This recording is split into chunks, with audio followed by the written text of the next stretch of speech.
Welcome everyone to the last race of the 2024 Winstel Cup Series season. It all comes down to this. Homestead-Miami Speedway plays host to the Ford 400. 3 drivers in the championship hunt within fingertips reach of the championship. For everyone tuning in, welcome to ABN1's coverage of the Winstel Cup Series. In the chase for the Winstel Cup, Christian Budd comes in with a 25-point advantage over Dylan Roberts and Tyler Head. Thin margins when you think about how many points have been on offer this season.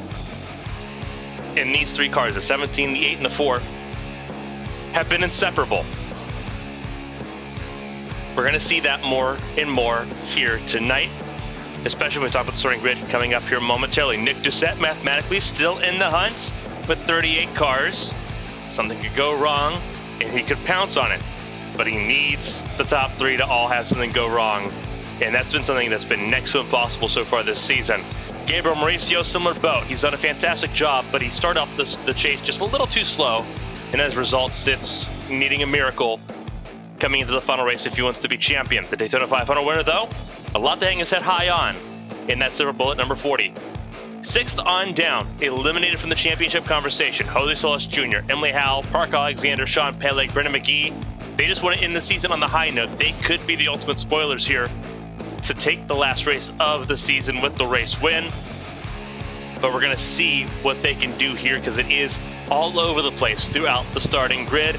Looking further down the order, it has been the story of Chris Champeau being the 11th place car, seeing if he can possibly make any inroads on that. But now it's time to look at the starting grid because everything is building up to this. 38 cars, as I mentioned there, very large field. Remember, these fields have a capacity of up to 43. We're sitting at 38 tonight. Jose Solis Jr. eliminated from championship contention.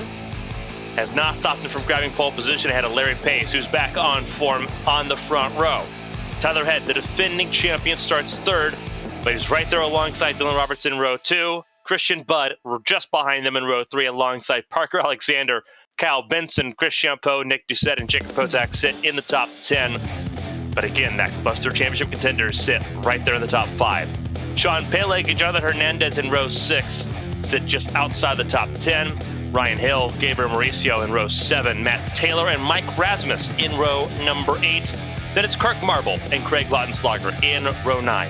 Row 10 is Evan Locke and Brendan McGee. They cap out our top 20, our top half of the field. Further down the order, it's Corey Cook and Steve Brown in row 11. Mo Perry and Brandon Cruz sitting in row number 12.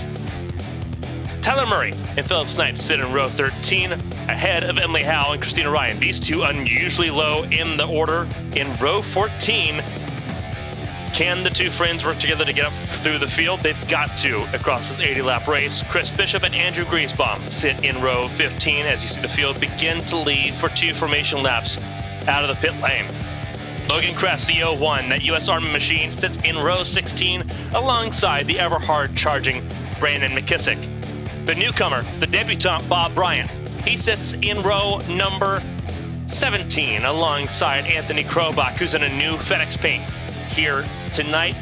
He's run the Old Spice car all season long so far. Ken Huff and Corey Steinhauser sit in row number 18. Row 19, the last row of the field, is Hayden Repas and Rory Collins to round out this 38-car field. The lights are on the pace car, which means we have 2 laps of formation before this 80-lap race gets underway. A feature of all features, a headliner, if we've ever seen one. 5 drivers overall in contention for a championship, 3 with a hand on the trophy. 38 cars ushering in the end of a season. A new generation of Gen 4 cars come out next year.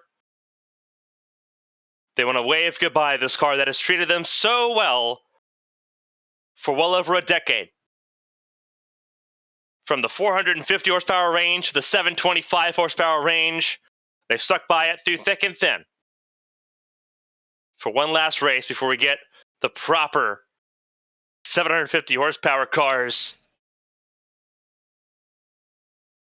come to life. The true Twisted Sisters come into form for 2025. It is Jose Solis Jr. that is on pole position for the last time with this car, alongside Larry Pace. Tyler Head, Dylan Roberts, Christian Budd, they are in the top 5. Those are the 3 main names to think about when you're thinking of the championship. We'll be covering them from bell to bell. For everyone tuning in to ABN1 coverage, I'm Carmen. Sienna. Behind the production booth is Amity Pulsatrix. This is the Winstel Cup Series in its finest form. Riding aboard with a championship leader, looking for a championship to end 2024. The pressure has intensified. The camaraderie is over. It's time to get to business. The pace car is in, and the green flag flies. The Ford 400 is underway. We're racing in Miami.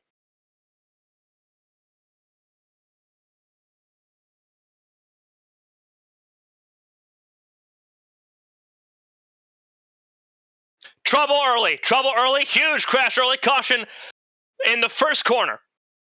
Multiple cars involved, Krobach, McKissick, Repus, Perry. It looks like Chris Bishop was also involved, the 88, and others. Cars getting rolling here. That is Corey Cook, the 0, the Netgear car, and Rory Collins, the 23. One of the last ones involved there was last place on the grid. So this is a crash that happened pretty late in the field, and it looks like Tyler Murray seems to have been the epicenter of that. We'll get a replay here momentarily. So the 33 at Tyler Murray may have been the epicenter. He sent it 3 wide. Let's see what happens here. 4 wide, actually. And spins the 0 of Corey Cook. Hard to see because the smoke creates early. And that is a big crash. This is into turn 1 and 2 on the green. 4 wide. Corey Cook just taking it easy. And Tyler Murray not aware of Corey Cook just taking it a lot easier than expected.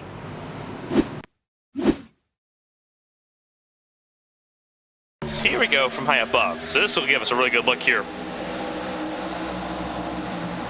4 wide there. That's Brandon Cruz on the outside. And that's Corey Cook just kind of trying to get to the bottom of the racetrack, but Tyler Murray's already setting sail.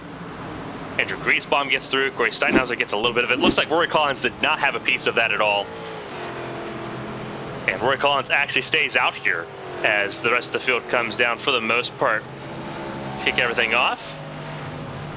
Looks like Christina Ryan's had a little bit of damage too, so it looks like a lot of cars involved in that. Not what you want to see on the opening lap here of 80 laps, one of the longer races of the season. But indeed, that's where we're at right now. Some of the front runners stayed out though, including our championship contenders there. So Jose Solis will stay at the front of the field. A lot of cars coming in though.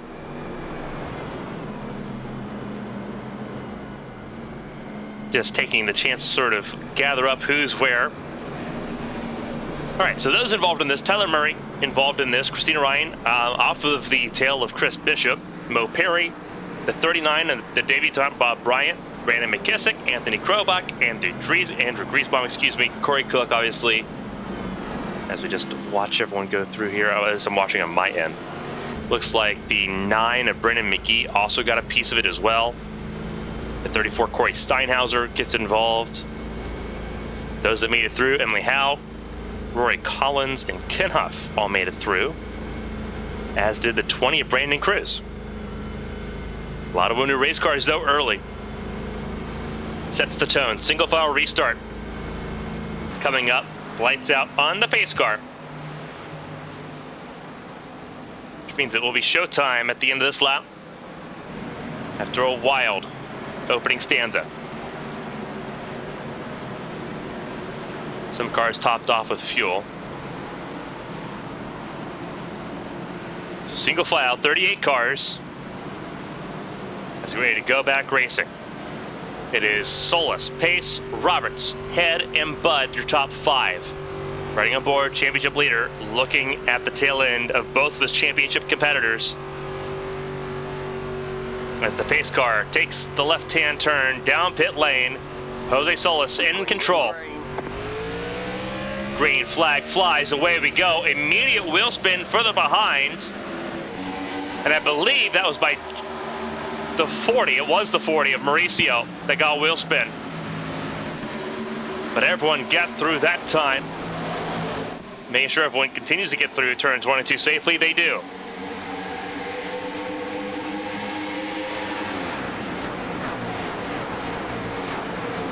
Racing in earnest here. Solis leading pace, leading ahead. Running the top lane. First car in line on the outside is Chicapoza at the 46.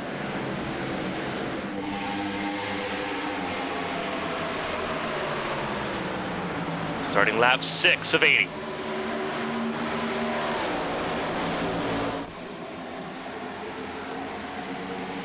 Solis out in front of this massive 38 car field. And they are in charge. A few cars running the outside lane pretty early. This is a progressive banked racetrack. This track's been reconfigured twice in its history. Went from being a mini Indianapolis Motor Speedway to being almost a supersized New Hampshire to the progressively banked mile-and-a-half racetrack we know today. This has been in a place since 2003.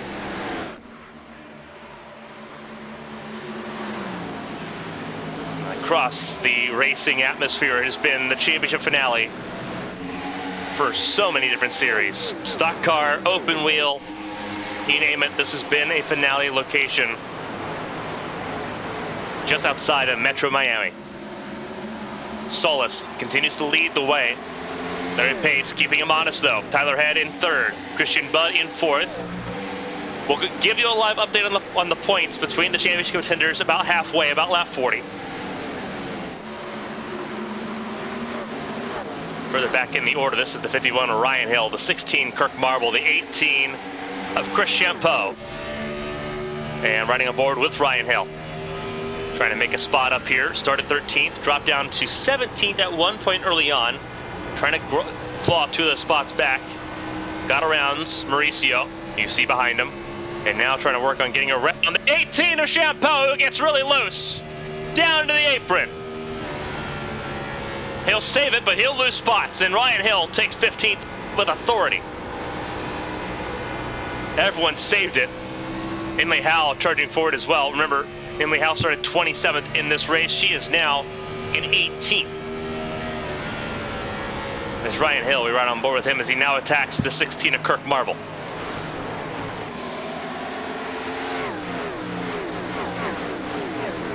Field rolls down the back straightaway, spearheaded by the 29, the Goodwrench Chevrolet. There's the 24, Nick Doucette, just outside the top 5 right now. He wants to give the championship contenders space to battle, but he also wants a race win. He's got 2 this season. A third would make him feel a lot better about how his chase has gone. Starting 9th, he's already up 3 spots, just ahead of his Hendrick Motorsports teammate there, Parker Alexander, who's sitting in 7th. Those 2, the leading Hendrick cars at the moment. Kotak in 8th over Kyle Benson and Mauricio, who's right now battling with him for that 9th spot. A little bit of contact between the 40, that Lone Star, number 40, and the 38 of Benson. And there is Sean Paling and Mike Rasmus in the water. Here we go. Benson loses 3 spots from 9th to 12th with Ryan Hill on the charge and that Marathon Oil Chevrolet. 1 car out early. Philip Snipes, he's had a mechanical issue. He is trying to rejoin, but he is multiple laps down. The other 37 still running and still on the lead lap as we run on board with Benson. Sitting right now in the 12th spot, watching the battle for the top 10, Ray John with Rasmus and Paling. There is Brandon McKissick on a little bit of an island right now. McKissick in the 23rd position, trying to catch up to the main group. Started this race 32nd, he's up 9 spots. And remember, he was involved in the lap 1 caution, got a little bit of damage. You see that on part of that race car. On that left front side, the driver's side. A little bit bent in. Has not stopped him from being a hard charger, and you're going to see more of that. Outside lane becoming a little bit more viable as this run goes along. The tires begin to wear, begin to go from running the bottom of the racetrack along that white line to up near the wall as a cushion. Not super unlike dirt racing that we see so often, especially on Friday nights here on ABM.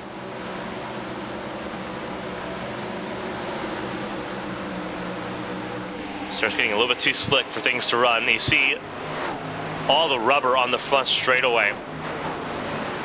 Massive pileup in practice going into this. Took substantial cleanup, and that affects the way the cars handle. Believe it or not, that's that one really dark patch really can set the tone for the front straightaway. The rubbered inseams mean so much. Running on board, this is with McGee as he loses momentum there to the 16 of Marble. Dowling for 14th place at the moment. Marble in 14th, Ryan Hill 13th, Benson still 12th at the moment. Running on board, the outside versus the inside lane. You see why the outside lane is so potent. The outside lane just has so much momentum. The inside lane is the quickest way around the racetrack, but you have to shave a lot more speed to make that happen.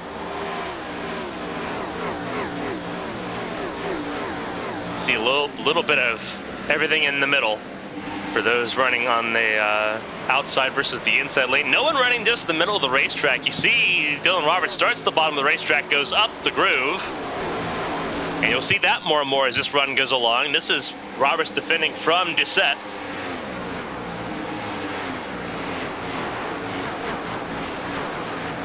Christian Budd still running the bottom of the racetrack as well. Jacob Potak, the 46, has gotten around Parker Alexander using the outside lane that is now being clogged up by the 24 of Nicholas Doucette. Philip Snipes has resigned himself to being a spectator for the rest of this race. 13 laps down and done is the 19. He will end his 2024 campaign 38th here in Miami. Doucette trying to find a way around the 46. Chevrolet versus Dodge. Right now sitting in this battle. And the 46 will get ahead of the 24. So move the 46 of Potak. A race winner. One last time out. Race winner here. He gets to move up to 6th place. Larry Pace and Jose Solis Jr., meanwhile, front of the field, have pulled away from the championship contenders. One way to not be involved in that battle is to simply stay ahead of it, and that is their mentality right now, and it has worked out a treat as Jose Solis Jr. seems like he got loose out of 4, saved it, corrected it. The seems sketchy. Here comes Pace, sending it right in to turn 22. Solis went right up to the race wall. Larry Pace willing to drive it down there quite substantially as we come to complete the first quarter of the race here in Miami, the Ford 400. Running on board with that McDonald's 98 of Larry Pace, a race winner last time we went to Atlanta Motor Speedway a few weeks ago. Got his first breakthrough win in the Winstel competition. Someone who's been involved in Winstel for quite a while. A feel-good moment. Same thing we got with Jacob Potak, who's been a part-time driver for years, for over a decade. Solis, though, from pole position, has led every lap, undisputed so far. 3 wins this season, would love to make it 4. Tried to make it 4 last week. Strategy and then a caution interfered and took him out of championship contention altogether instead. Down the front straightaway. Cross start finish line. Cross that darkened patch. The drivers will feel throughout this race. 1 and 2 on the outside lane as Solis tagged the wall.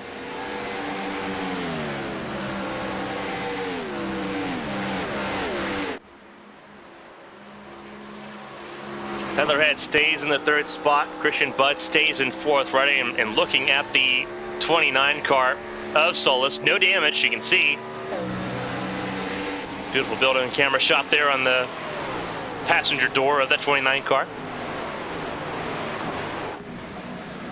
Larry Pace doing a really good job right now, just reeling in that 29. The 29's having the drive all over the place, and pit stops are not far away. That should be said. Brandon Cruz already in the pit lane, the first of those to come down for service under a scheduled green flag stopping condition. Jacob Potak coming in, as is Gabriel Mauricio and Emily Howe. So you're going to see more cars coming in here now. The window is open for the first stop of the race.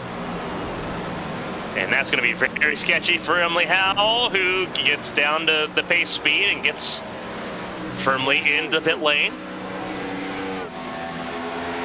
Talk about cutting it close. Jose Solis Jr., the race leader, coming in this lap. Solis in. McGee is also coming in. Peleg also coming in. So does Larry Pace also come in? Yes, he does. So both your leaders come in. Tyler Head stays out. He'll take 5 bonus points for leading a lap, which is critical at this juncture in the championship. So Tyler Head leads as more of the field comes down pit lane. And you notice Christian Budd stayed out too. Reacts according to your rivals. They're not looking at the race win, they're looking at a title. The undercut is the popular move.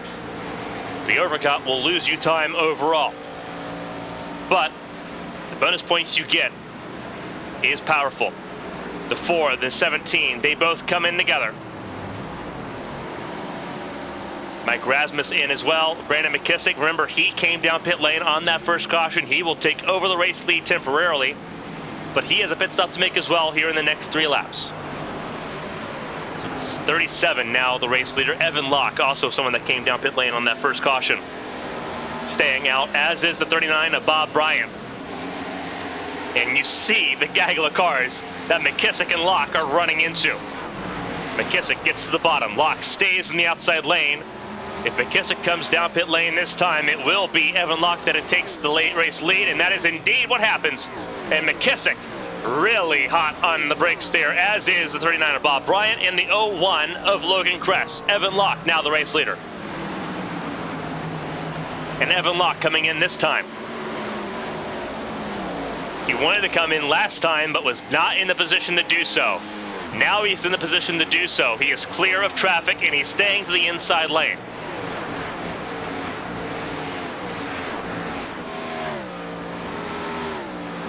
You see the tires struggling with him dramatically, as Emily Howe and Ryan Hale had to both evade the 42 car. He gets down safely to pit lane.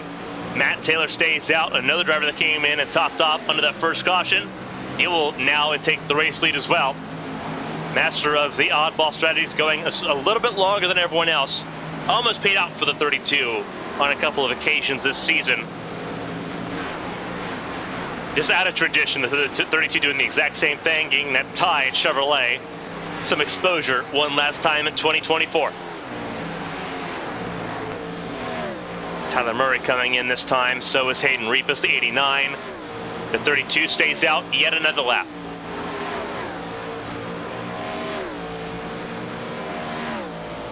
As Murray comes down pit lane. The trigger behind, the only caution so far in this race. Murray in pit lane. He served his penalty at the time. Started from the rear of the field on that restart. Logan Kress in the 01. Gonna try to get a lap back here, and he will. Matt Taylor just well off the pace there, holding on to those tires just a little bit longer than everybody else. Anthony Krobach now coming up behind him as well. Larry Pace, meanwhile, when everything cycles out here, Larry Pace will be the race leader. The 98 car of Larry Pace ahead of Jacob Potak, Roberts, Head, Alexander. The reason why gut punch to the 29, the Pulsatrix, and we've seen this so many times before, speeding on pit lane. Now firmly a lap down in the 34th position as Taylor comes in, cuts it close, Makes it in the pit lane, though. Will relinquish the lead to Larry Pace, who has a 2-second advantage over the 46 of Potak, who has clean space and has gotten ahead of the championship competition. Dylan Robertson in fourth will take over third place with Matt Taylor coming down pit lane now. Tyler Head will take over fourth. Parker Alexander will now assume the top 5. Christian Budd, not a great pit stop. He is sitting down in the 8th spot as things stand right now. As it sits, Dylan Roberts would be champion. Again, we'll focus on the points here in about 10 laps. We'll give you a mid-race update. But very interesting how that one pit stop changed things, and we've got 2 more to make in the Ford 400. Larry Pace, though, living it up, leading the way. He's got some lap traffic between himself and the 46 of Potak. These 2 drivers, 2 of the underdog race winners in 2024, now sitting 1 and 2, battling for the last chance at spoils here at Homestead-Miami. And you see the gap there. Potak a little loose out of 2, will lose a little bit more time. He has kept it stable at about 2.3 seconds between the 98 and the 46. Dylan Roberts keeping the 46 honest as well. Roberts would love to have more of a cushion to keep hold of that championship lead that he has got by the numbers as we run. And this is why, because the 8 and the 4 side by side, as it sits between these 2, if Christian Budd stays far enough back, this is winner take all. And Tyler Head, using the inside lane to his advantage, will get clear of the 8 car. The 8 car, though, momentum will keep him from staying clear. And they'll go side by side down the back straightaway as the 17 battles with Nick Doucette. Bud's up to 7th. He got around the 40 of Mauricio, now trying to get back as close to the top 5 as possible, while these 2 battle for 3rd. Outstanding stuff so far. Starting lap 34 of 80 here in Homestead-Miami, the Ford 400. Again, for everyone tuning in, we greatly appreciate it. I'm Carmen Sienna. Behind the cameras, behind the production is Amity Pulsatrix. This is the last race of the Winstel Cup season.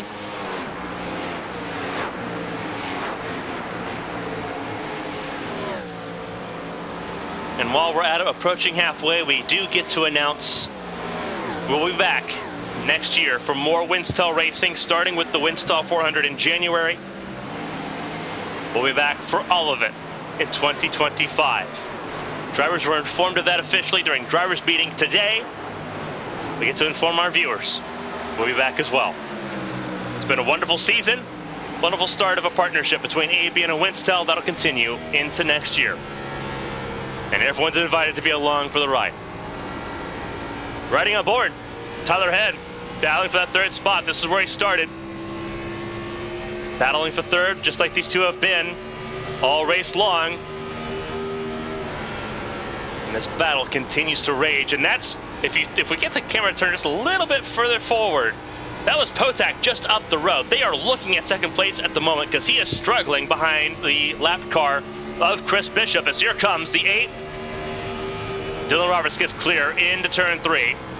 They're trying to chase down this 46 because the 17 is hard charging as well. Every position that the 17 gains, the 4 and the 8 also need to gain.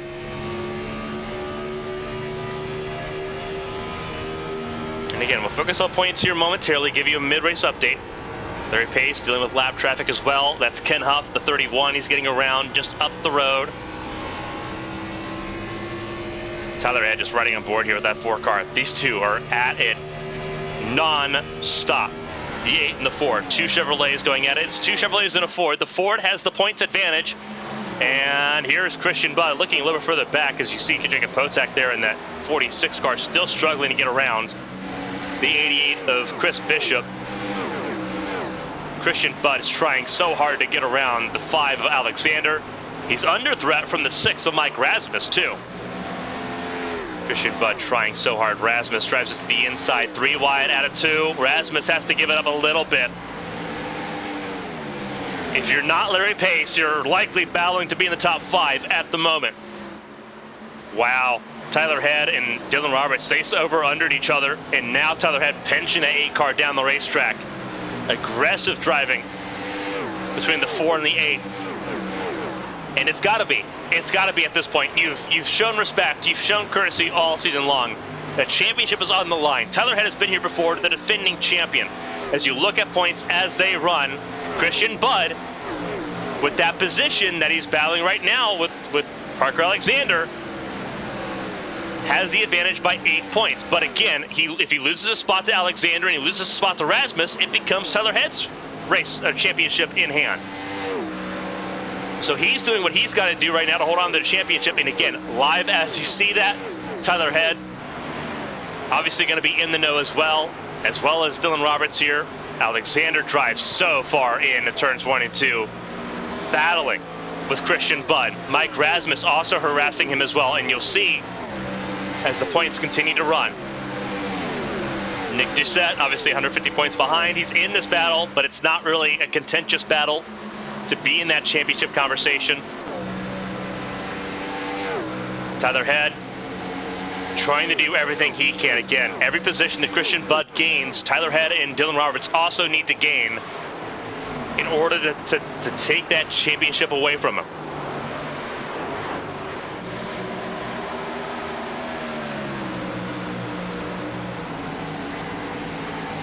Cars all over the place as this race continues on. We have passed the halfway point here. Christian Budd trying to defend from the 5 of Parker Alexander. He does. Met Rasmus in the wall. Does not get any momentum out of it. So the 17 of Christian Budd now firmly in the 5th spot. Now it's in the hands of Roberts and Head to try to get around the 46 and try to reel in the 98, who has opened the gap up to 3.5 seconds over Potak in the 46. He has been unstoppable in this race. You want to talk about being just in his lane here as pit stops get ready to start for the 2nd time here in a couple laps. Got to the race lead and has stayed there. Is in a very pressure-free situation. Obviously critical, that part-time driver with a race win in his tally. Worked so hard for that at Atlanta. Got that Atlanta photo finish and a race win. Part of the reason Tyler Head is in the position he's in right now is because he lost to that 98 car at Atlanta a month ago. And Larry Pace looking set to make the life of the 46 and the 4 car even harder. Potak in. The window is open for the 2nd pit stop of the race because there's going to be one more after this. But the 5 is in, the 46 is in, the 98 will likely respond this lap. Have not heard any radio calls from the 98, but he doesn't need to because he has such an advantage at the moment. 4 seconds between the 98 and the 4. Going through turns 1 and 2. Some of the back markers, some of those that have been just staying at the back of the field, they have already come down pit lane. 89 is one of them. 98 giving the faster cars the outside lane as well. The smart thing to do, defend the inside lane because that's where you need to enter pit lane off of. Meanwhile, all 3 championship contenders have come down pit lane together. The 4, the 8, and the 17 all in, as is the 24, Nick Doucette. It is all over the place here at Homestead-Miami. And we wouldn't want it any other way. Fantastic stuff. Everyone in. Tyler Head. Oh, Christian Budd. Christian Budd missed his box. He had to back up and get back into his box. That is going to be an extra couple seconds lost to the 4 and the 8. And that's what put him behind the 8 ball on that first pit stop. And they're already gone. Here comes the 24, who was pretty far behind. He was a couple seconds away from the 17, now right on his bumper. That one hiccup will cost the 17 several spots that he has to reel back in again. There went the 5 going by. There goes the 16, the 37. This is a nightmare for the 17 that he's got to work through and he's going to try to block. That's the 16 of Marble, the 48 of Pele, the 37 of McKissick, who is going to bust the 17 for it. That is not great if you're the 17 car. That is nightmare scenario because he's behind Kyle Benson at this point. Kyle Benson was just outside the top 10 when pit stops began. That is where that's where Christian Budd has fallen. That is music in the ears of the 4 and the 8. Rasmus stayed out. Larry Pace came down pit lane. Mike Rasmus getting a chance to lead a lap here. He is coming down pit lane this time. So different drivers having a chance to be out front. Rasmus, one of them, and he's coming in hot. Really good camera work there. Watching that 6 car just come down and almost meet the attenuator. That now gives the race lead to the 37 of Brandon McKissick.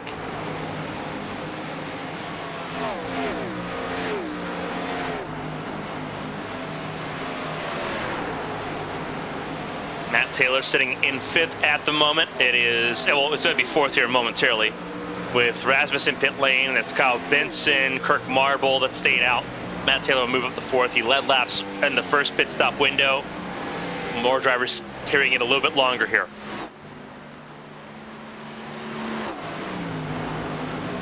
Tyler Head leading the championship contenders at the moment, but you see how many drivers have yet to make pit stops, down in 16th position.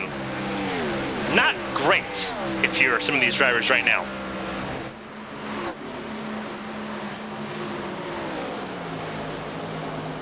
Roberts 17th at the moment. More cars coming down pit lane. Larry Pace still comfortably out ahead right now.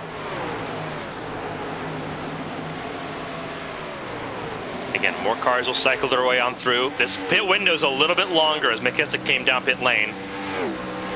Matt Taylor will now officially lead once again with 31 laps to go.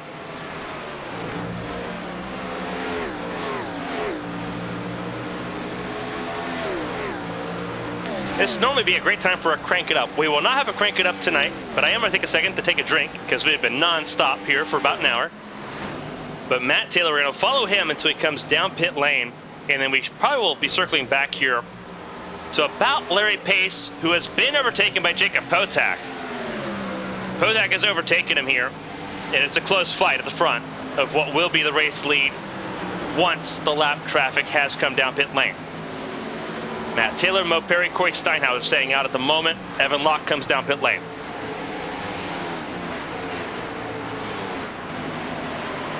Oh, look at that. Really good pass. Right as I was taking a drink here, Larry Pace, the 98, gets around the 46. The 46 had no answer for him last time. Had to undercut him by a few laps, by several laps, to have an answer for him here. Now that the 98 has gotten around the 46, it is showtime, and I think it's time to go to Gapplebee's. If you're the 98. 46. Now in 5th place. Taylor, Perry, and Murray staying out here at the moment. And there is the 33 of Tyler Murray, who is not pit yet. I should point out, has not pit yet. That is position lost on the road. So Tyler Murray will lose positions. He will lose a lap in that pit stop.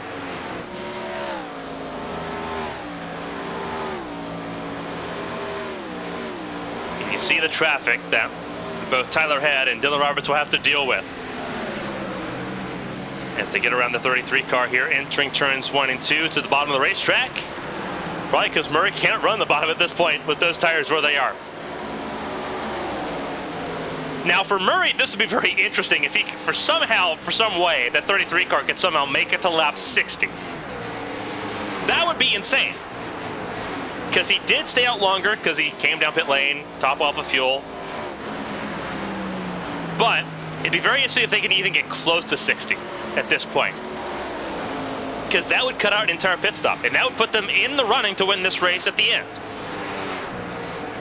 But that's a lot of mileage to get on fuel tanks that have been famously small for the mileage that we run. The 12 of Mo Perry coming down pit lane this time. So that's 2nd place on the road. Coming down pit lane, he cannot make it anywhere close to lap 60. You'd have to believe that the 32 and the 12 also in that similar boat. The 12 comes in. He comes in alone. There's no 33 car with him. There's a 33 coming down pit lane that time. Didn't call it. Brendan McGee also coming down pit lane, but he's off sequence too.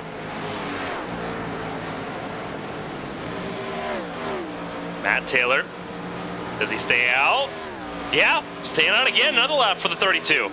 So the 32 on an interesting strategy call. But again, Very few drivers can pull this off. The 32 is one of the drivers that are known to do this. What would wreck him at the moment is a caution. A caution would really throw this into the ringer. Well, right now it would help him out big time because everyone would come back down pit lane. If he pits and then the caution comes out, then he's done for. Larry Pace will inherit the race lead when the 32 comes down pit lane. And here he comes. So Matt Taylor in pit lane once again. He's led 8 laps in this race so far, almost 10 laps led. There's a chance he'll lead more by the time this is all said and done. 24 laps to go. 24 laps to go now for Larry Pace, who leads the way. Started this race front row, a race winner in Atlanta a month ago. This McDonald's paint scheme has been pretty good luck for the 98 car. It's Pace, Potak, Head, Roberts, Taylor, Alexander, Bud. Your top 7. And if we can, I am going to ask you if our producer, Amity Pulsatrix, can pull up the mid-race points updates again. Just so I can get us a look here, because we're about the 3/4 mark, and the points are still exactly where they were, because the battle is exactly the same as it was. But that's how important one position is right now. With Matt Taylor coming down pit lane, it shifts things up. Now it's up to date here. Tyler Head needs to get around the 80s, the 46, however possible. Christian Budd still having to make up for that mistake on pit lane. He's had to charge and get through so many cars just to get back to where he was when he started this race. And he's still battling with the 5 of Parker Alexander, who's been a thorn in his side inside all race. But that's the points as they look right now, going into the last 21 laps of this race here momentarily. We have 22 to go right now. Christian Budd, if he's going to get this, it's going to be by the skin of his teeth. It's going to be because of the 46 of Potak being just good enough to keep the 4 and the 8 at bay. And 49 Andrew Griesbaum going to stay on the bottom of the racetrack, let the leaders go on by. And the 49 is actually going to come down pit lane this time.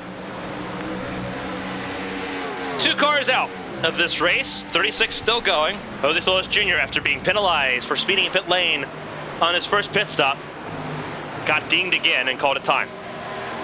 Bill Snipes had a mechanical issue early on in this race, only completed 5 laps, and called it a night as well for the final race of the season. First to 36 still running. Matt Taylor now 2 laps down momentarily. Here comes the championship contenders in once again, and there's Potak, the 46 in as well. So, and you see the overlap between the last pit stop for Matt Taylor and the last pit stop here for Christian Budd, and the 24 of Nick Doucette, and the 8 of Dylan Roberts, the 4. Oh, was that a drive-through penalty for Matt Taylor? Oh, that ends his run together. It is a drive-through penalty for Matt Taylor. Unsafe pit exit for the 32. That kills that run.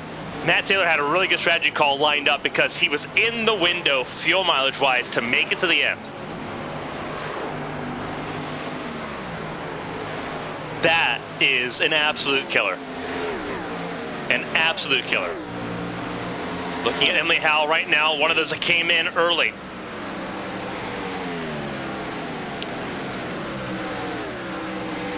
This field is all over the place. The 17 dealing with the 48 of Sean Peleg.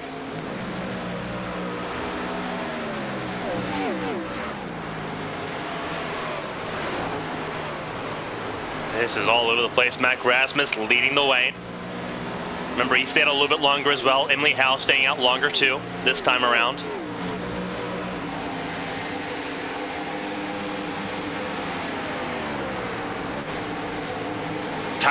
Christian Budd's right now in trouble because he's right now battling with the 48 he's battling with on track. He is battling with Peleg for position at the moment, which is not where you want to be. If 15 comes in, Emily Howe comes in for her final stop. But you do not want to be battling right now with Sean Peleg. And that's where he was at. He still has Mo Perry between him, Dylan Roberts and Tyler Head, Evan Locke still in between.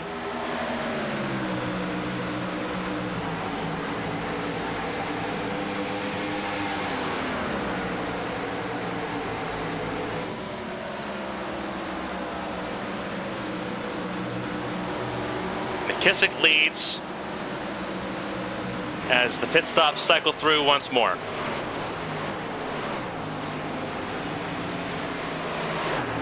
The race lead will cycle back through to Larry Pace.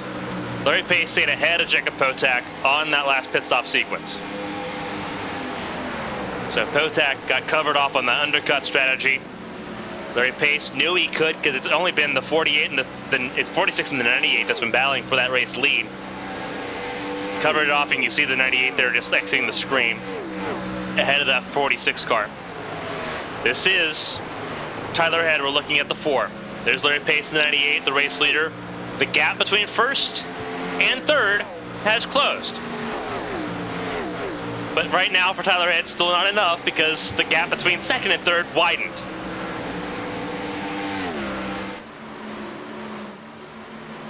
Trying to get around the 20 of Cruz, the 31 of Ken Huff. The 8 losing a little bit of touch as well, so it's really going to come down between the 4 and the 17 for this championship if things continue as they are. And again, you got to knock on wood that a late race caution doesn't break through and really mix things up here. As it sits, Christian Budge should, once all the drivers have cycled through the pit stops, Christian Budge should be just behind the 4 and the 8. So right now he is champion if things hold as they have been in this race. The most interesting intricacies of this championship battle has turned out to be where Christian Bud's strength has lied. The top 3 in the championship have just been too close. They're too close together to be able to get any meaningful distance. And it's the same thing, even if you take the 90 and the 46 out of the equation right now, obviously they're first and second, you take them out of the equation, you're still left with a gap that Tyler Head just can't overlook. If Tyler Head's first and Christian Bud's third, which is how it's going to end up being, Christian Bud's still champion. It's the same situation, just you add 2 more cars to the front of them. And that's where we're at right now. And credit to Christian Bud. He had several mistakes that could have had him down and out for the count. But right now, he has worked through all of it. And he's worked through all of it with patience and just consistency in that 17 car. Patience and consistency. The 17 car brought on the chase for the Cup back in 2003 by winning races in advance on the championship. The 17 car in 2024, patience and consistency right now going to help the 17 car get back to the championship spot. Brandon McKissick has still not come down pit lane, but he needs to. He will not be able to stay out enough to get through these last 11 laps. And that will give the race lead over to Larry Pace, who has got himself almost a second advantage on the 46 of Potak.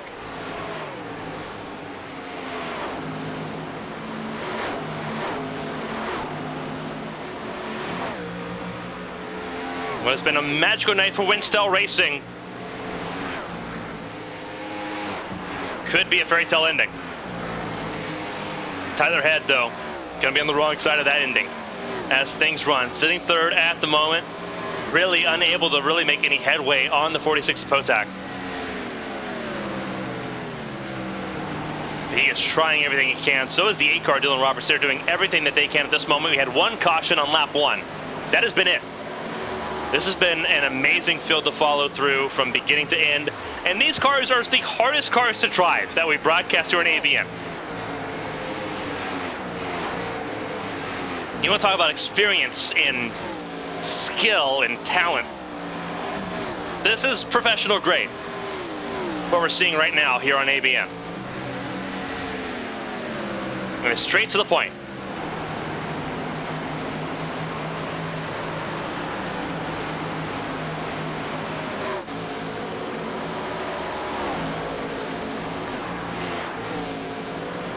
And here comes McKissick from the race lead.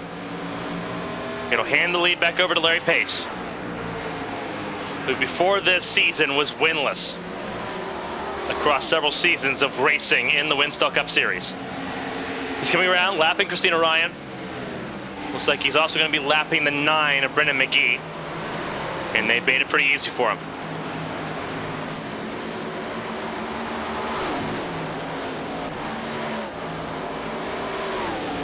Battle here for the 3rd spot. Tyler Head and Dylan Roberts. As they run. Big difference right now. Tyler Head's led a lap in this race. The 17 and the 8 have not. But it is in vain when the gap is 2 positions. It's 3rd, 4th, and 5th as they started for championship contenders. Christian Budd started this race 5th, is in 5th. You just saw on the screen. Dylan Roberts started 4th, is 4th. Taking on Tyler Head, who started 3rd, sits 3rd. Only really big mover in all of this is Jacob Potak, who went from 10th to 2nd. And I noted at the very beginning how Potak was the very first driver to get up to the outside lane and just make passes in the very far outside lane. He was very aggressive from the get-go, and it paid off for him. Made up 8 spots. Larry Pace had the trap position from the start. The penalty for Jose Solis Jr. handed the lead over to Pace on the silver platter. Potak tried to undercut him, tried to out-strategize him to get the race lead, but Larry Pace just drove around him to get right back around. 46 now sits in 2nd place, a race winner in his own right, having gone around the 30 and the 9 as well, and the 88. 5 laps to go. For Larry Pace, it's going to be a 2nd race win if he can hold on to it. For Christian Budd, the 17 car, as things stand, he is champion of the Winstel Cup Series in 2024. From defending champion Tyler Head to incumbent champion, as things sit at the moment, the 43F. That's the 43 of Steve Brown that was in the wall. Very sketchy there, because that was in front of the 4 and the 8, who had to avert the crisis. And that would have been really disastrous, because that could have been a caution that really flipped this upside down. And I can guarantee you right now, nobody in the top 10 wants a caution at this point. Larry Pace, Jacob Potak, Tyler Head, Dylan Roberts, Christian Budd, Mike Rasmus sitting at 6, Nick Doucette, Gabriel Mauricio, Emily Howell, Kirk Marble, and Kyle Benson sit the top 10 at the moment. All 10 of them would love to keep this thing going for the next 3 laps, because that's where we're coming to. 3 to go in the 400. The lights are on. We've seen some sparks. We've seen some magic. The party's not over because the lights are still on. Battling for 3rd place. Tyler Head defending from the 8 of Dylan Roberts. This is last up on the podium.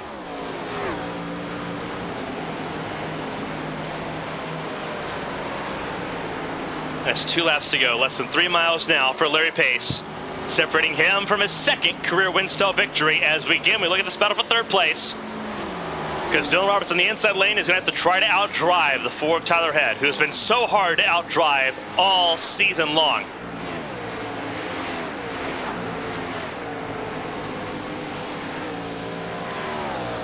Coming around out of turn 4.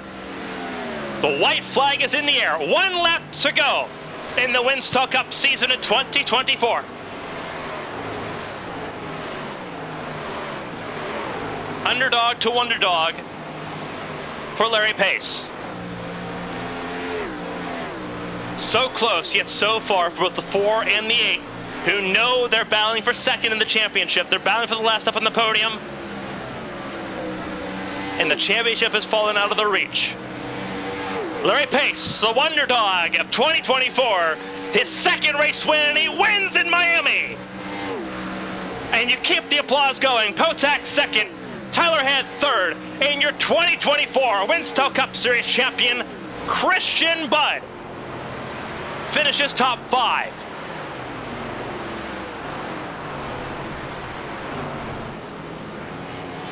A phenomenal race, a phenomenal end to a fantastic season of Winstel racing here on ABN. And it's Christian Budd that gets to end the year hoisting the championship trophy. Champion of Winstel in 2024, once again champion of the series. Congratulatory from Mauricio, the Daytona 500 winner, from Dylan Roberts, multiple-time race winner, from the former champion, Tyler Head. As the field gives congratulations there. A little congratulatory bump there from Corey Steinhauser as well. As the field salutes, Larry Pace already celebrating, and the 17 gets to do it as well.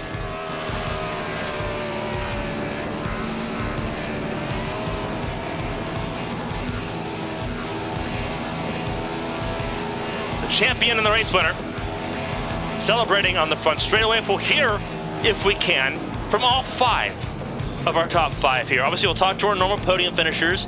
Let's see if we can grab the top 3 in the championship as well. Let's see if Dylan Roberts would be interested in that as well. Celebrations begin, though, in the Polish victory lap, made famous by Alan Kulwicki, will be done by our series champion. Christian Budd begins the 1.5 mile backwards salute lap here at Homestead-Miami.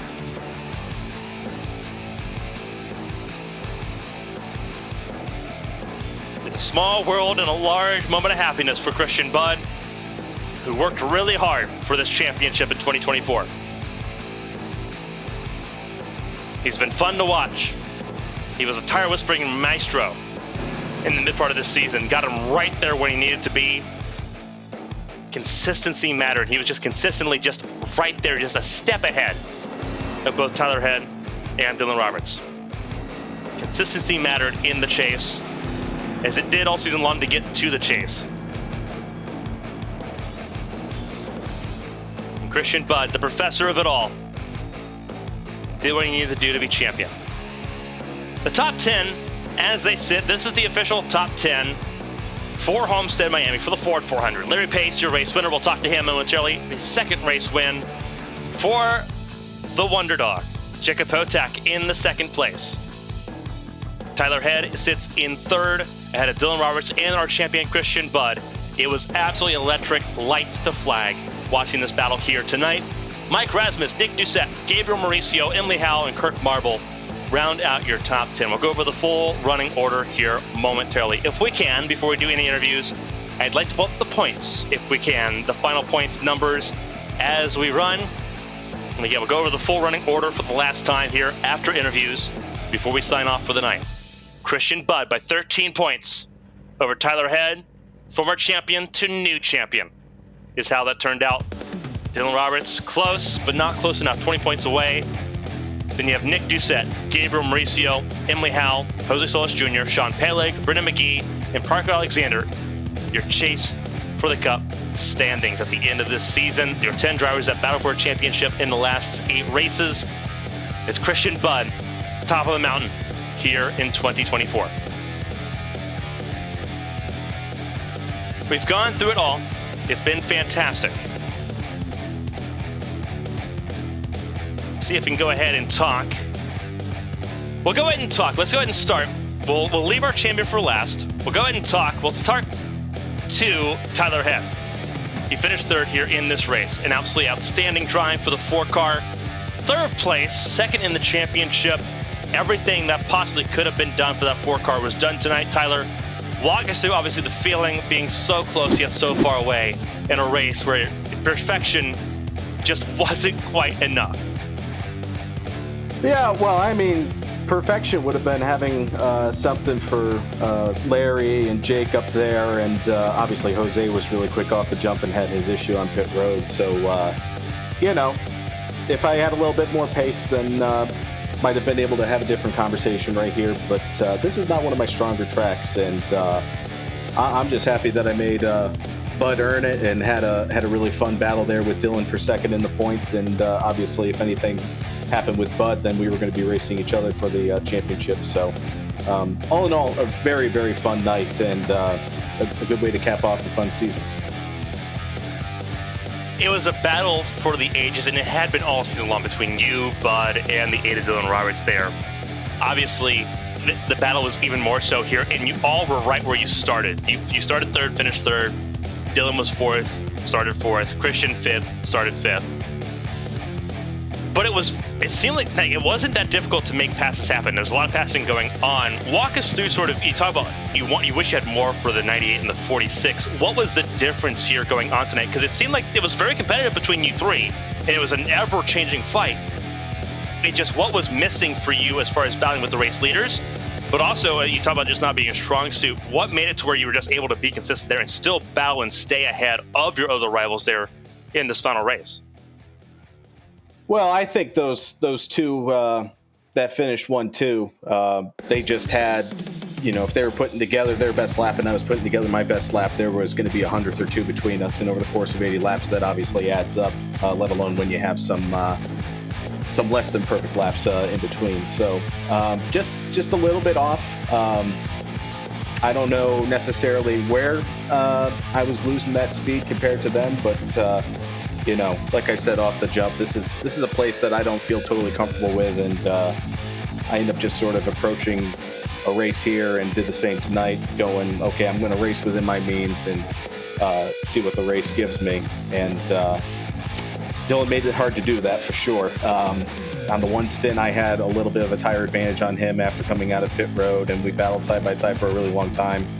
The rest of the race, we were pretty straight up with each other, and I was definitely having to play defense because not only was he quicker than me, but he was making a lot of speed in places that I was not making it. So I was having to be very aware of what he was doing and adjust my line to something that could fend that off a little bit better. And thankfully, we kept it clean and had a really fun race, and ended everything on a high note. It was a phenomenal season, a phenomenal battle for someone that when the season started, you didn't think you'd be battling for a championship. How things changed as the year went on. Ending off this season with third place finish and an amazing battle to boot. Obviously, the excitement now turns to 2025 with the Winstel 400 coming up in January. Are we going to see you in the Winstel 400 in January, or are you going to wait until March to see you back in the Winstel Cup Series? Oh, yet to be determined. Real life's going to have something to say about that, but we'll see if I can make it. That's always a fun event to be a part of. And for anybody who's listening right now and who doesn't think, okay, a 24 race season over the course of 9 or 10 calendar months is their cup of tea, that Winstel 400 in January might be more up your alley. It's going to be a lot of fun for everybody that participates in it. More than a decade going now, so. I know you got a lot of other people to talk to, so I'll just say a big old congrats to Christian Budd. He does so much to make things work within Winstel, and he's a very competitive guy on the track, very clean racer on the track, and so a very deserving champion, to say the least. A fantastic job, Tyler. Obviously, second place in the championship, third place here in Miami. If there's anyone else to shout out, say thank you to. The floor is yours. It was a phenomenal season to follow along with all year long. The floor is yours. Is there anyone else you want to say thank you to? I'll just say shout out to you and the rest of the ABN crew broadcasting those 24 races that I mentioned over those 9 or 10 calendar months. That takes a lot of work and a lot of dedication. And I know that you juggle a lot of other things too. So appreciate that and looking forward to seeing the show in 2025. Absolutely looking forward to it. Tyler Head, our third place finisher in tonight's race, second in the championship, the 2023 champion. Head held high after a phenomenal fight here in Miami. Tyler, congratulations, and hopefully get to see you again very soon in January. Appreciate it. Thank you. Phenomenal job by Tyler Head, our third place finisher. Dylan Roberts not available for an interview at the moment, so we'll go ahead and just proceed through our podium finishes, and we'll talk to our champion, saving the best for last year. Let's go ahead and talk to Jacob Potak, the 46 car, battling for a race win, just looking to play spoiler with the 98 car. Close, but second place, not a bad feeling for a 46 car that went from 10th to second place throughout this race. Jacob, this is Carmen from the ABM booth. You got a copy. A phenomenal battle, obviously all race long for you. Obviously, you went from 10th on the grid up to second place. You mentioned that this race was a track that you really kind of enjoyed, that kind of fit you really well, and we got to see that on display. Walk us through your race, though, because it seems strategy was a big element to getting up there that second spot once you got through some of the field in that first stanza.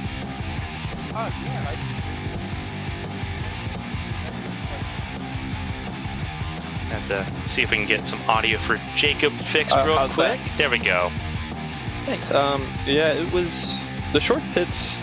They worked better than I thought they would, but they were never like a get me to the front by lap 80 thing. It was always like wanting a caution to help get lucky, get some track position. So kind of fell into my lap. I didn't.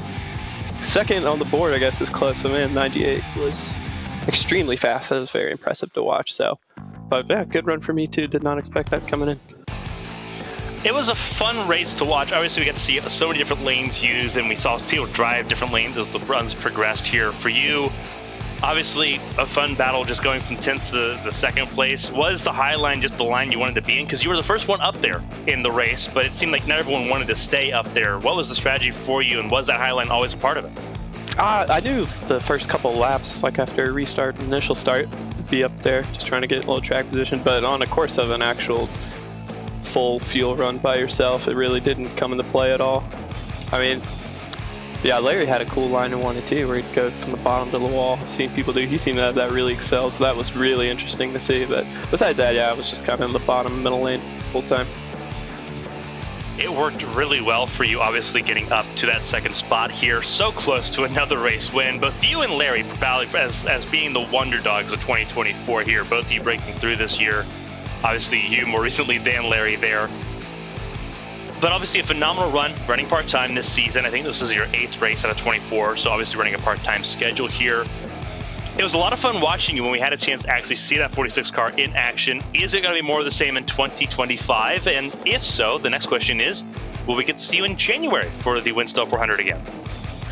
January, I'd love to be there. Love running that race. I was in the first one when Brennan mentions that it's over a decade running now, so I kind of like to show up for it for that reason. But like on terms of the rest of this next season, like this race tonight, I wasn't planning on running and something fell through and I was able to hop in about 30 minutes before the race starts. So that's usually how I'm playing these things. So I have no idea how much I'll be able to run next year, but any chance I will, I can. It was phenomenal watching you race this season just on the limited schedule that you had. You got a race win as well. You broke through and got your first win, which is always a very sweet moment to sort of just remember for the season. Before we let you go, though, obviously a big night to celebrate for the Winstel community as a whole. If there's anyone you want to shout and say thank you to, the floor is yours. Congratulations not only on your time here in Winstel, but on that race win again as well, and a phenomenal second place finish tonight as well. Thanks. Yeah, well, I want to shout out you guys for the broadcast value. They're really good. Love coming back and watching those. And shout out to Brennan and Christian, Phil, everybody that helps put the league together. They're always just super fun races and just another great season. Thanks to you guys for being a part of it. It was fantastic being a part of it, Jacob. Hopefully we get to see you again in January to continue that streak of being involved in the Winstel 400. But a fantastic season, a fantastic night to finish it off. Congratulations. Thank you. That was Jacob Potak, the second place finisher tonight. We'll move on to the race winner. We'll talk to Dylan Roberts and Christian Budd after this. Dylan Roberts now available for an interview, but we'll talk. We don't want to keep the race winner too awful long and keep him waiting. Larry Pace, what a wonder dog story for that 98 crew. Obviously a part-time schedule, ran about half the races here, 14 out of 24 races, but you break through and get your first win, and you get another one from Atlanta to Homestead. Walk us through that feeling, because this one, not as heart-racing as the first one. This one was just an absolute walk in the park for you, especially after the 29 got a speeding penalty at pit lane. There you walk us through that race. This looked like it was your absolute wheelhouse tonight. Yeah, thank you very much. Yeah, it took something like 3 seasons of going part-time to finally win one of these, and then a couple weeks later I get another. It's hard to believe, but pretty happy about it for sure. And yeah, I was definitely looking forward to Homestead. It's certainly in my wheelhouse, like you said. And I mean, I had my work cut out for me. I know Jose was going to be like the class of the field, so I tried to stay pressuring him, and then we had a side-by-side battle off of pit road, and it looked like he spun out or may have sped before that, but that was crazy. And then after that, it was just managing the lead.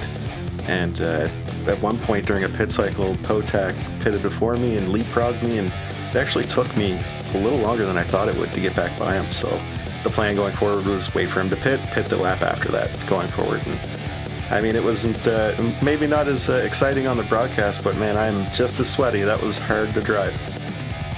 It was a lot of fun to watch on the broadcast just because of everything that was going on. Just throughout the field, 38 cars to end off the season on an absolute high note. And obviously the 98 car, which looked strong most of the season, just bad luck or having cautions at the worst possible times. Getting your second race win, obviously it works out pretty well for you. What a way to end off 2024. What does that set as far as just the expectation going into 2025 when we know that a lot of the names will be returning next year? Now we know the 98 crew can win. And the next question, I guess, because it's going to be important, are we going to see a new number for good old Larry Pace in 2025? I hope so. When the number selection comes up, I have a couple I have my eye on, so we'll see if I get them. But likely a number change. And I don't know if I'll run the full season next season, but just based on time and availability. But I would certainly like to. I feel like the monkey's off my back. It took a very long time to finally break through, and these races have been very clean. I mean, compared to a couple years ago when I first joined the league, and the races are night and day difference. So if they keep this up, I'll definitely be back. It was a phenomenal way to end out the season. Obviously, 2 wins in the last 5 races from Atlanta to Homestead. An absolutely wild ride. And I think that paint scheme, definitely good luck for you as well. Before we let you go and let you celebrate, obviously a phenomenal celebration coming up for Winstel to end off the season. If there's anyone to shout out and say thank you to, the floor is yours, Larry. Congratulations. A lot of fun watching you race this season, and a phenomenal way to watch, again, Wonder Dog of the season, 2 race wins for a driver that came into the season without one. Larry, the floor is yours. Yeah, thanks very much. Well, first of all, thank you, Carmen, for everything you guys did this season. I mean, just awesome job with the broadcasts. Great job with the interviews. Everybody at Winstel, great season. Congratulations to Christian Budd. That is a well-deserved title. Everybody at the drill aisle, Bob, Marcus, Tom, John, Brian Blackford, all of them. And yeah, that's pretty much it. And hopefully we'll see you guys next year too. Absolutely. We're going to be excited to be a part of all of it there. Winstel 400 beginning in January to kick off the year. We hope to see Larry Pace there as well. If not, we'll see you again when Winstel comes around in 2025 in March. Take care. As Larry Pace, the 98 machine race winner here at Homestead-Miami, will somber the tone a little bit. Dylan Roberts, who tried so hard throughout the 8-race chase to have an answer for the hard-to-answer Tyler Head and Christian Budd. It was the closeness of the top 3 that ends up being what made this chase so difficult. Dylan, 3rd place in the standings, 4th place, exactly where you started in this race. Walk us through everything that you had to battle here just to try to have a chance at the championship tonight. Oh yeah, it was tough. This was not an easy race by any stretch of the imagination. I mean, going into a fight like this with Bud and Tyler, I mean, they know what they're doing. They're hard to pass. They're hard to get an advantage on. They know what they're doing. They know how to place the car. They know how to set up the runs. They know how to block the runs. And it's the last race. We all know that. The 3 of us have a lot of trust in each other, so we're going for it. We're leaving it all out there. And I mean, to finish behind Tyler that close, I'm more than happy with that. I don't think any of us had anything for Larry or Potak up there. They were just in another zip code, but we did everything that we could from the 8 machines perspective to get as many points as we could. Would have liked to get some bonus points there for a lead lab in the pit cycle. Didn't end up working, but I mean, after a season like that, a chase like that, you can go back and say, I wish I did this different. I wish I did this different, but you know, it gave us this championship fight that was just incredible to the end. It was so much fun to come here every week and, just put these races on, fight tooth and nail. And I mean, what else can you ask for? It was a phenomenal battle, and it was between you, the 4, and the 17 all race long. Obviously, everyone else having their own race as well, but they made sure to give you all the space to battle as well, which is fantastic to see. It was a breakthrough season for you, obviously, being this close to a championship and having this close of a fight here. What does it look like for the 8 car in 2025? Obviously, a phenomenal run. Obviously, the 8 car, you've been able to hold on to that 8 car number. What does 2025 look like for you as far as just how you approach it? And do you think that you have the ability to sort of repeat this effort and really put yourself back in that conversation again next year? That's going to be an interesting one next year. I haven't decided on a number yet for sure. I've been Winstelsdale Jr. pretty much straight since 2016, so maybe it's time to switch it up, maybe not. We'll see. I know that there's a lot of people under me that would really like the number, really like the paints. We do have the big question mark next year of the new car, whether or not it comes out before the season start.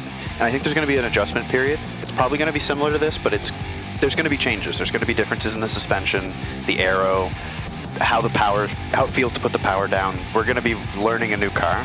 We're going to actually have a car that can bump draft on the speedways. Oh, fantastic! I love to use the bumper, but we're gonna have to deal with that, and that's gonna be a huge question mark for next year. Assuming we get it before the season, adapting is going to be key. We've had pretty stable with this car now for 2 seasons, and I feel like I've done the learning that I need to do. I don't know that I'm getting anything else out of this, and those guys that are faster than me, it's just crazy. I can't even wrap my head around it. They're on a different planet. But all you can do is go out and race to the best of your ability. Learn something every week and try to minimize mistakes, which is really the killer with a long season like this. And then doubly so in the chase where it's so short, one mistake can end it. Well, you did a phenomenal job this season. 3rd place in the championship, which means you get a really good priority pick if you do want to change that number from the 8 car. It can be a lot of opportunities for you in the 2025 season. Before we let you go and let you celebrate the end of the season with the Winstel crew, another phenomenal season in the books with them. If there's anyone to shout out and say thank you to, Dylan, the floor is yours. Congratulations on a hard-fought season, all the race wins you had this season as well. And hopefully we get to see whether it's the 8 or a different number up in front of the field. We hope to see you again for another championship fight next year. Yeah, thank you so much. I'm hoping to put a car up there as well, and just want to thank, all you guys here at AVM. This has been fantastic broadcasting. Every week I'm going back and rewatching these things. If I miss one, I'm catching up the week later, and it's just, it's such a throwback to such a fun time in my life, watching these cars on these tracks, and I'm just happy racing, and everybody at Winstel for putting this on. For the years. I see the work that goes on. I've been in the admin team, and they are putting a ton of effort into getting us here every week, and it doesn't go unnoticed. I don't know if they get thanked enough for it. I don't know that they necessarily want that, but it's crazy the time they're putting in. And again, a huge shout out to every single car in the field this season.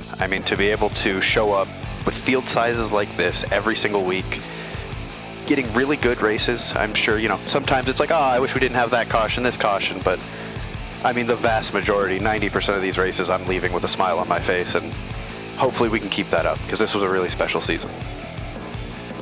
It was absolutely special for us as well, Dylan. Obviously, congratulations on the effort this season. All the race wins in 2024 as well, and here's to more of them in 2025, Dylan. Enjoy it, enjoy the offseason as well. Thank you so much. That was Dylan Roberts, our 4th place finisher in tonight's race, 3rd in the championship. So close yet so far away. We have 2 more interviews. We'll save Brendan McGee, the commissioner for Winstel Racing. We'll save him for the end because he wanted to address the audience. He wanted to address our fans here at the end of the broadcast. But it's time for the man of the hour. It's time for our series champion for 2024. Mr. Consistency, the professor of Winstel Racing, Christian Budd. Christian, this was what you had to do. It was the most stressful thing for you with all the battling you had to do to get back to that 5th spot that you started in. But a championship feels so sweet at the end of a long season. Walk us through the emotion and just that fight to get back to that position to just win the points numbers over. Yeah, well, first I'll say that both Dylan and Tyler just they really did everything that they needed to do to try and win it tonight, and just definitely forced me to have a bit of a stomachache the whole race because they were not leaving anything on the table. So it's just really awesome to be able to race with those two for the championship. They're just really good competitors, really clean racers, and I'd like to see them successful. And when I'm able to come out on top, it's really means a lot. And also congratulations to Larry on winning the race tonight. As far as my own race went, I didn't think I really was running very well. Just was struggling with the pace and just having the speed that I needed. And made a few mistakes, in pit road and stuff like that was kind of costing me a little bit of time. But fortunately, I was able to keep them in sight, and I went in with a little bit of a points buffer, and I needed it because I wasn't going to beat those two. But overall, just 24 races, it's a lot. It's a long season, and we're doing so much stuff for the league and everything. That it's definitely a grind, and it really feels really good to just at the end of this come out with the championship. It's it's something that we all chase and we all want, and to get it is really sweet. Obviously, you're no stranger to the success here in Winstel. You've been one of its more tenured drivers here. This championship was one of the closest we've seen. Not only, and obviously Winstel, it's one of the closer ones, but on ABN, one of the closest ones as well. Obviously, you talk about the just heart and throat moment all the time. There's a couple moments in this race that it was like really sketchy. A couple of really slow pit stops, missing the box or coming short of the box. How do you chalk that up? And obviously, then how do you just have to shrug that off and get back to work? Because it was very easy a couple times for it to just snowball out of control. How do you kind of put that back under wraps here for you to really just go for it and try to get that championship? Yeah, for sure. The pit entries were okay. It's just the one stop I had was a little bit slow, where I just was so focused on don't slide through my box that I just didn't pull up far enough, and then I had to pull forward, so that cost me about a second. And then the one time coming off pit road, it was a little slicker than I thought, and I almost spun out. So when it happens, it's really easy to just get in your head about it and to sort of start trying. Usually the worst part is just you start trying to make up for it, and then the mistakes will really start to snowball, because you decide that you're going to start making low percentage moves on the track, or you're going to try and get more getting it to pit road the next time, and you end up speeding and things like that. And I really just had to keep the big picture in mind. It was points racing. It was all about points. None of us were in position to win that race, so really it came down to, okay, keep those two in sight, and just try not to give up any more points or positions than you have to. And that's what I did. That's what I focused on. Like I said, I would have liked to just have been able to have a little bit more speed and just dominate the race, but it wasn't meant to be there. So, it's the same every week. You got to keep that in your mind. It's the same every week. You just do the best you can. You get the most points you can, and hopefully when it all comes out, you have enough. Well, tonight it is your night of all nights. You get to run to the off season with a championship in hand, and you get to celebrate in a huge way as well. Phenomenal season for Winstel across the board, and hopefully the end of an era as we move to the proper Gen 4 cars in 2025. Hopefully iRacing gives us the goodies here in wintertime, so we can get everything up and running for 2025. Between now and then, it's the Winstel 400. So, with that being said, what's the plans for next year? Going to be back at it once again trying to defend this championship, or is the plans going to change, and does that number change in the 17 car? The number selection, I'm gonna save that, for the big reveal that happens every year. The plans for Winstel are, we were so happy with how this season went. I think a lot of us agreed that this was our best season yet. Felt like just the races were really good, really clean. The group of drivers that we have showing up each week, we really like. Everybody who's coming to these races and putting in their time and making them what they are. All the admin team and everybody, who's doing all the behind the scenes work to make these look the way they do. The broadcasting, just top to bottom, this was just the best one. And hopefully next year's going to be even better. We're going to have that new car. And the schedule is going to have a slight shake up to it, so that'll be kind of interesting. And we'll probably have, a whole new set of drivers chasing the championship.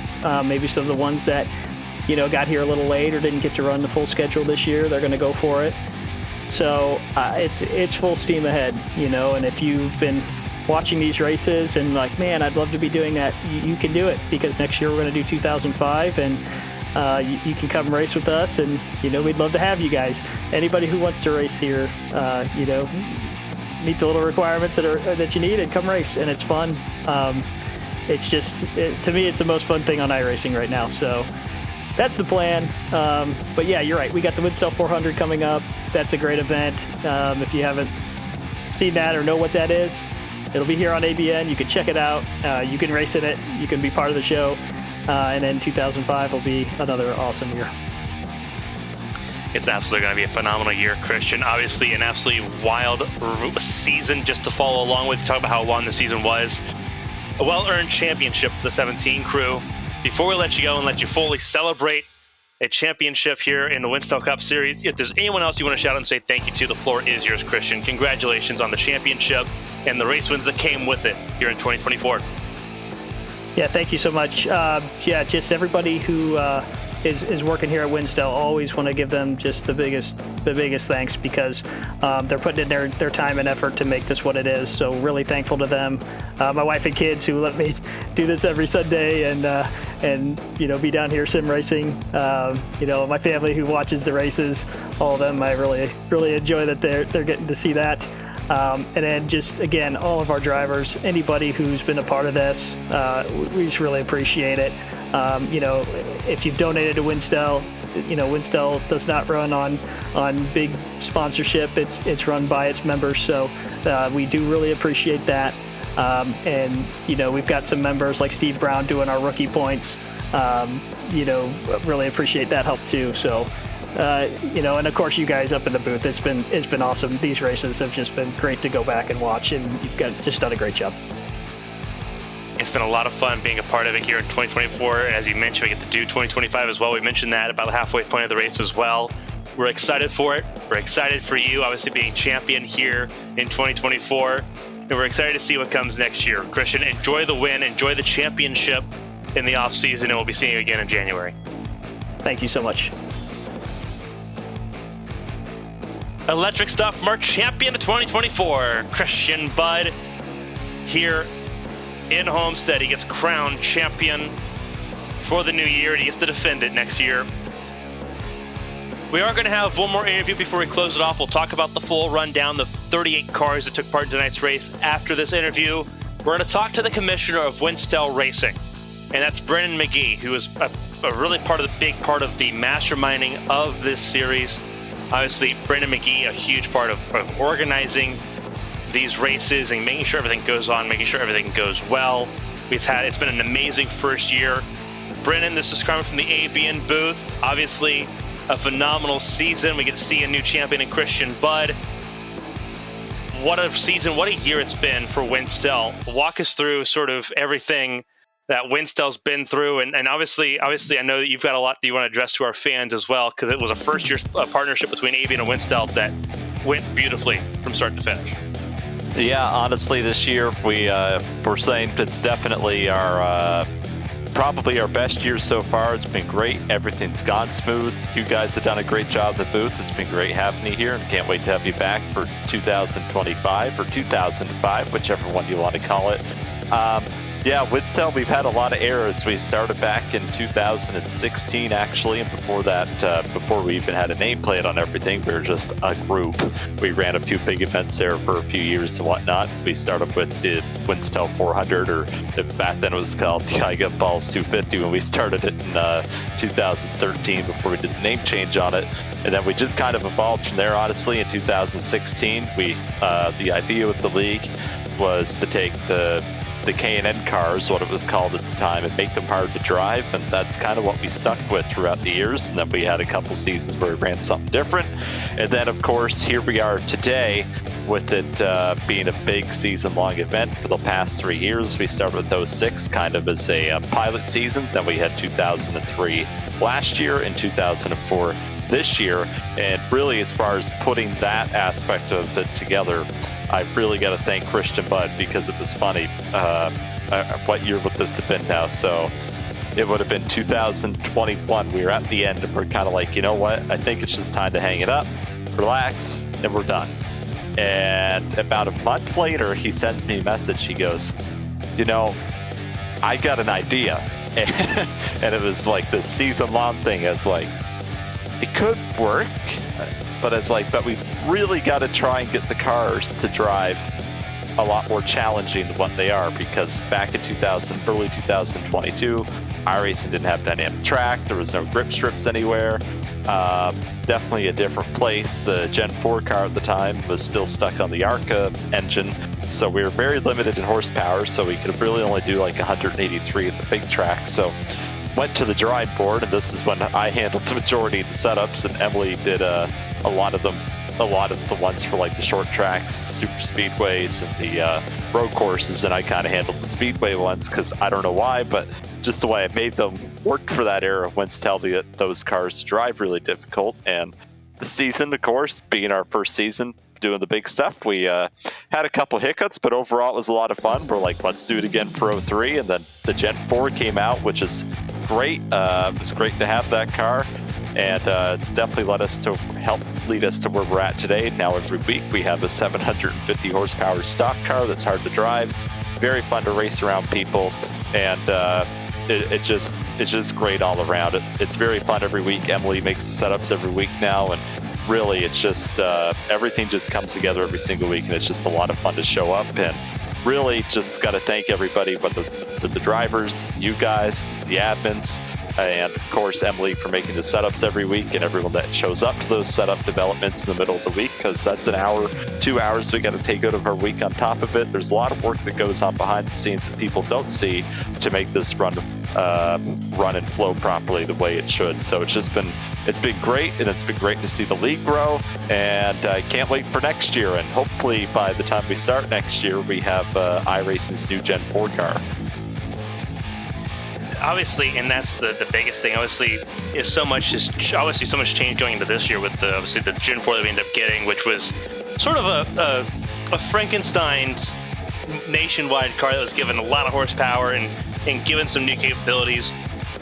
You look at the next season of Winstel, and the cat's out of the bag. I think we announced it on broadcast midway through. The drivers were told in the drivers meeting earlier today as well. We're back for next year. Avian and Winstel going at it. A lot of optimism going into that. The initial plan was initially going to be, I believe, 2007 was initially the plan for next year, and then the news dropped, which kind of caused everyone to go, hold up, wait a second. So obviously the excitement is here. The Gen 4 is the sweet spot for a lot of people as far as racing goes. Walk us through the excitement for that. Obviously, it's wait and see if it comes out 2025 Season 1 or Season 2, but walk us through the optimism there, and obviously just the expectation for next year as we continue this golden era for Winstel Racing. So, as you touched on, the original plan and vast majority of the league voted for it. It was like 92%. I think it was like 37 to like 3 or 4 or something like that voted to do 2007. Keep in mind, this is about a month and a half before the Gen 4 announcement. So what the original plan for next year was we were going to do a few races with the COT. So we're going to do like Dover, Martinsville, Bristol, I think 1 or 2 of the road courses with the COT, kind of like what they did in real life, Phoenix, and then do the rest with the Gen 4. And we were all kind of pumped up for that. We're like, this is going to be exciting. And then iRacing dropped a bombshell about a month and a half later and said, oh, this is what we're making for next year. So all of us were like, scratch that. We'll do a hold off on that for a year. Yeah, so, well, we'll see what we decide for after 05, but, and because there are a couple of options that we kind of toyed around with. But anyway, we're like, well, this kind of puts us in a pickle at this point. So we're like, we're doing 2005 just by default because that's the right choice to make. It'll fit the car body well, of course, for the 2003 to 05 bodies. So we're very much looking forward to it. We're praying that they're out for December, at worst, hopefully March, before the season starts. But really, time's going to tell on that because I know Bud's already started painting cars for next year, believe it or not, and March is still 5 months away. Well, all the paint schemes we saw this season, they were all done in-house by a couple of the absolute phenomenal, livery makers, paint artists that we have in the field. Obviously, Christian Budd's one of those. Evan Locke is among that group as well. It's all a community effort going into this. So I can believe it because all the paint schemes are accurate to when these paint schemes are run. We saw the FedEx car from Krobach, which ran the very final race. He spent most of the season in the old Spice car. Authenticity has been a very important factor of that going into this, and it seems like Winstel's really nailed that. So going into next year, without giving too many spoilers, because I know that you have some changes coming up and the count is going to look different because we don't go to many places more than once. How different are things going to look for the Cup Series next year going into the 2005 campaign? Well, we've done the same schedule basically for three 3 years in a row now, same tracks, basically same schedule with a couple of dates changed. And next year, like, well, might be time to toy with it just a little bit to add in some spice, because let's be honest, we all enjoy variety. So next year, the schedule is going to have Montreal and North Wilkesboro added to the schedule to add a couple of different tracks to spice up the schedule a little bit from what we've seen, because we're losing the July Daytona date. Just what currently planned, like I said, these cars have the old draft model, not that great on the plate tracks, and if the new cars end up having the new draft model, then we'll plan something fun for the summer anyway. Yeah, so we kind of lose the July Daytona date, and we'll have Montreal, and then also Rockingham, of course. 2004 is the final year for Rockingham, so that left another track date open, which will have North Wilkesboro in there. So we're going to end up having the North Carolina swing with, or the Carolina swing, we should call it, with Darlington. And then you're going to have Wilkesboro and Charlotte all right one after the other. So going to be a bit of a throwback 3 weeks, I guess you could call it right there. It's going to be a lot of fun seeing that as well. And obviously, before we get to next March, we have the Winstel 400. You talk about the history of that race, Brennan. Obviously, it's going to be a lot of fun. We had so many cars try to set up and qualify for that race in January this year. What are we expecting going into next year's Winstel 400? Is we still using the Gen 6? And if so, how many entries are you expecting to try to go for those 43 spots? Really, all that's up in the air right now. We just know we're running the race.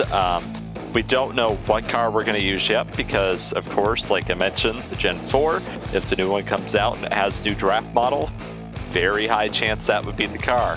Otherwise, we'd be looking at either the Gen 7 or the Generation 6 car for the race. Of course, the Gen 6 has done well the last couple of years, so maybe swing towards that way, just to be a little bit different than the other big Daytona races. But again, that's up in the air. Entry-wise, we really seem to average anywhere from 60 to 80, and it's not too big, not too small, and it usually puts on a good race every single year. So hopefully it'll be about the same this year. Everybody generally looks forward to it, and it's a good way to kick off the new year, to be honest. First weekend of January, everyone gets to hop into Daytona and go have some fun. It's going to be a lot of fun being there in January as well. Again, everything continues on Avian next year, beginning first weekend of January for the Winstel 400. 3 days of action, Friday, Saturday, and Sunday, the first weekend of January as well. A lot of fun stuff coming up here for 2025. We get to kiss 2024 goodbye and move into another year of fantastic Winstel racing. Brennan, obviously, a team goes behind this, Brennan, but does anyone you want to shout out and say thank you, or anything else you want to add at the end of this season? The floor is yours. Congratulations on a phenomenal season. It's been a lot of fun to be a part of it on behalf of AVM. Yeah, like I said, I pretty much thanked everybody already. The admins, like I said, Christian Budd especially, doing a lot of the paint schemes, does a lot of the background work as far as spreadsheets and all that goes. He does a lot of that work, and of course the admins are there. We all contribute, I would say, equally. Like we all come together to make the decisions. We don't make rash or quick decisions. We think them through thoroughly before we even make maybe a simple rule change. We like to think about all the possibilities that could happen from rule change X, Y, or Z.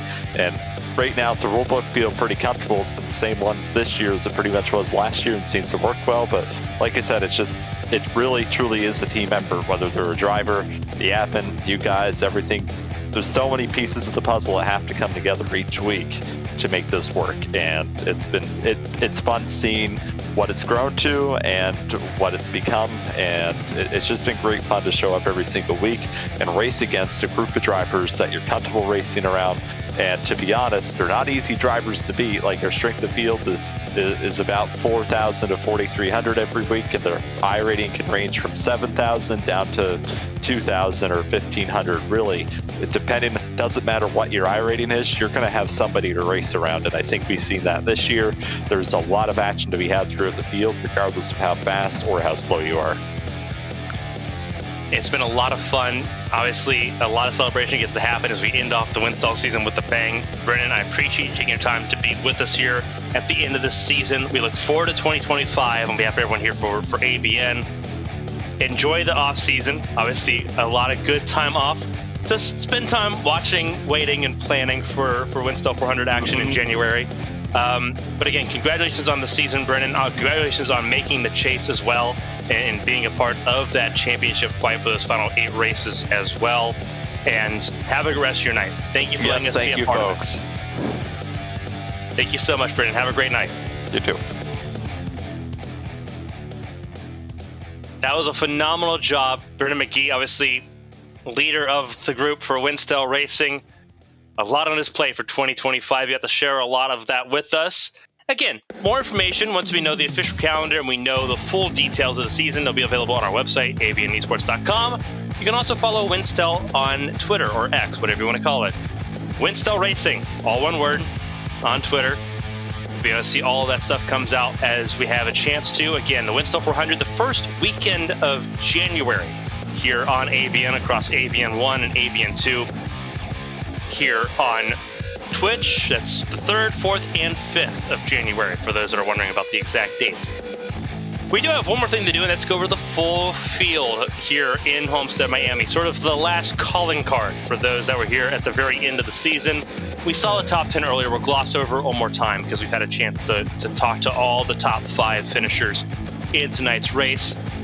Larry Pace did what he had to do, was outstanding and excellent in race win number 2 in his Winstel career. Jacob Potak tried to fight him.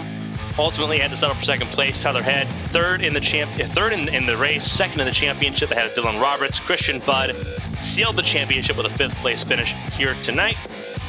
Mike Rasmus got to lead some laps and ultimately got a top 10 finish out of it as well, ahead of Nick Doucette, Gabriel Mauricio, Emily Howell, and Kirk Marble ends up the season as a rookie with a top 10 finish as well there for the 16 team that was initially started the season with the Leandro Moreira. The debutant, Bob Bryant, 39, was involved in the opening lap caution, came back around, finished 11th ahead of Brandon McKissick. Kyle Benson ended up 13th ahead of Jonathan Hernandez, Sean Peleg in 15th ahead of Chris Champeau, Logan Kress, Ryan Hill, Tyler Murray, and Craig Lautenschlager rounded out the top 20 here in Homestead-Miami for the last time this season. An outstanding job by all of them in 2024. Mo Perry, 21st, ahead of Anthony Krobach, who was the last driver on the lead lap at the finish. Brendan McGee, the commissioner for Winstel, 23rd, 1 lap down after also being involved in that lap 1 caution. Steve Brown, 24th, Brandon Cruz, 25th, ahead of Corey Steinhauser, Andrew Griesbaum, Corey Cook, Rory Collins, and Hayden Repas, 2 laps down at the end of this race. Again, 38 cars took the start of this race. We get to talk about the final 8 here now as we get through. Evan Locke, Chris Bishop, Ken Huff, Matt Taylor, and Christina Ryan, the last ones to finish this race. Parker Alexander, Jose Solis Jr., and Philip Snipes round out the 38 car field in this race. Parker Alexander, Jose Solis Jr. retiring on their own volition following issues, and Philip Snipes out of this race after just 3 laps with a mechanical failure. And last but not least, we had this at the beginning. It's now up on Twitter for AVN Esports_US. Christian Budd, the champion by 13 points. One of the closest championship fights all season long. Tyler Head second by 13. Dylan Roberts, 20 points adrift in 3rd. Nick Doucette did a fantastic job recovering and minimizing the damage from earlier in the chase, but only managed 4th ahead of Gabriel Mauricio, our Daytona 500 winner that kicked off the season in March. Emily Howell, 6th, gained a spot there. Jose Solis Jr., Sean Peleg, Brandon McGee also gained spots on Parker Alexander, your top 10. That is how the Winstel chase ends here in Miami. And I believe I can get confirmation that Chris Champeau was the best of the rest, 11th place for the number 18 car, and indeed it was. Chris Champeau, Jonathan Hernandez, Evan Locke, Mike Rasmus, Brandon Cruz, Corey Cook, Alex Bates, Matt Taylor, Philip Snipes, and Christina Ryan, despite missing 6 races, ended up top 20 ahead of Mo Perry, Tyler Murray, Corey Steinhauser, Larry Pace, Brandon McKissick, Anthony Krobach, Craig Lautenschlager, Kyle Benson, Thomas Lewandowski, and Matt Sisler top 30. This is important because the top 35 is what locks you into the first 4 races of next season from Daytona through race 4. Steve Brown, Ken Huff, Rory Collins, Ryan Doucette, and Andrew Griesbaum, with Ali Osman no longer a part of the series. Andrew Griesbaum, the 49 car, is the last one locked in for the first 4 races of 2025. Very important. Everyone on down. Hayden Repas, TJ Crampton, Zach Campbell, Ryan Hill, all the way down the list. they've got to race their way, they've got to qualify their way into the first 4 races next year as 2025 begins. And there are going to be a lot of drivers that go home the first races. We saw that in Daytona. We're going to see that even more going into 2025. This is the series that, at least for Daytona, for the first 4 races, you're going to see 48, 49 cars try to qualify. You're going to want to be one of those top 35 next year. But it's Christian Budd that ends up top of the hill, top of the mountain at the end of the 24 season. He's champion of the Winstel Cup Series. And what a crowning achievement for him here in 2024. We have another championship deciding race tomorrow night. It's the HL Cup Series from Fontana, from Auto Club Speedway, 8 p.m. right here. It'll be me, Kevin Young, Christina Ryan in the booth for that. We hope you join us here on Twitch for that tomorrow night. On behalf of everyone here for Winstel, we heard from everybody that we could speak to here tonight. On behalf of everyone here for ABN Studios and ABN Esports Division, my broadcast producer, Amity Pulsatrix, I'm Carmen Sienna from Homestead-Miami. We're saying stay safe, stay healthy. Enjoy your week ahead. We'll see you tomorrow night in California. Till next time, so long, everybody.